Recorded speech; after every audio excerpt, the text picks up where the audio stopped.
AIT's lacrosse coach Travis Johnson. After today's game, Vermont wins by a score of 17-10. Now, Coach, it's the third game of year one with the lacrosse program.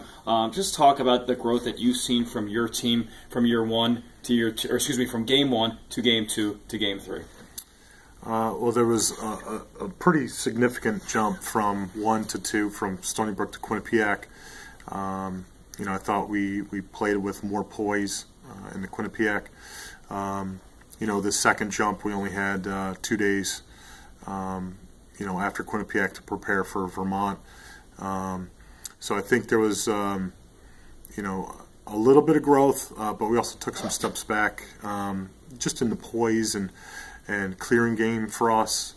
They pressed us with 2 attackmen down, and our kids didn't handle it very well. There was a few that we did really well, and then we had some miscommunications amongst some of our guys that led to a couple opportunities for them.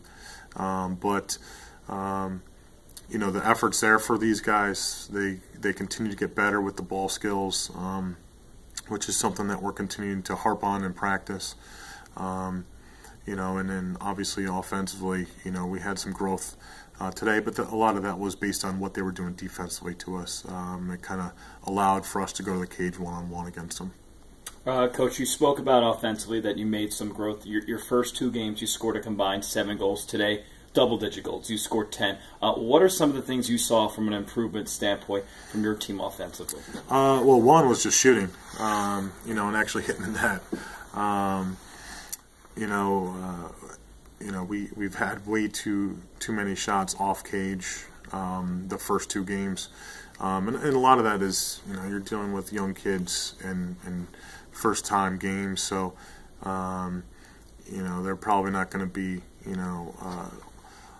all there when they're taking their shots. I thought today we were much better in that regards. We won some face-offs early, which allowed us to get some shots on cage, and allow guys to settle in. I think we had 37 shots, so that might be our total from the previous 2. So I think the more shots we had, the more comfortable guys got, which then allowed goals to start to fall a little bit. One final question. I'm sure you saw there was this thing called snow, and a lot of it on the ground. And especially with the team, when you do have 23 freshmen and only 25 players, the effects of the weather, could impact you guys from a depth perspective. Do you think that happened at all today? It affected us in a couple little areas where we were playing a lot of defense, and then we had to rotate some guys around to help give a break to a couple of guys.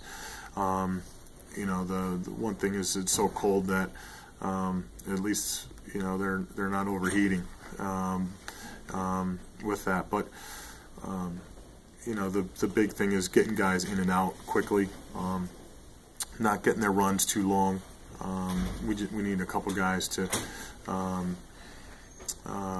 probably run a little shorter with their breaks, but we played a lot of defense in certain times, especially in the third quarter.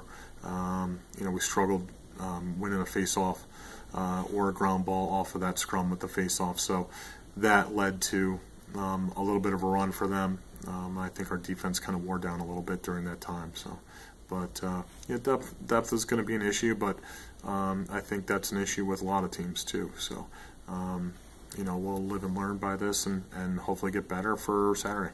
Appreciate the time, Coach. That's Travis Johnson joining us post-game for NJIT falling to Vermont by a score of 17-10, but making offensive growth in multiple areas, including goals, with 10 on the game. So tune in on Saturday as the NJIT men's lacrosse team will square off against UMass Lowell. That game at 12 p.m.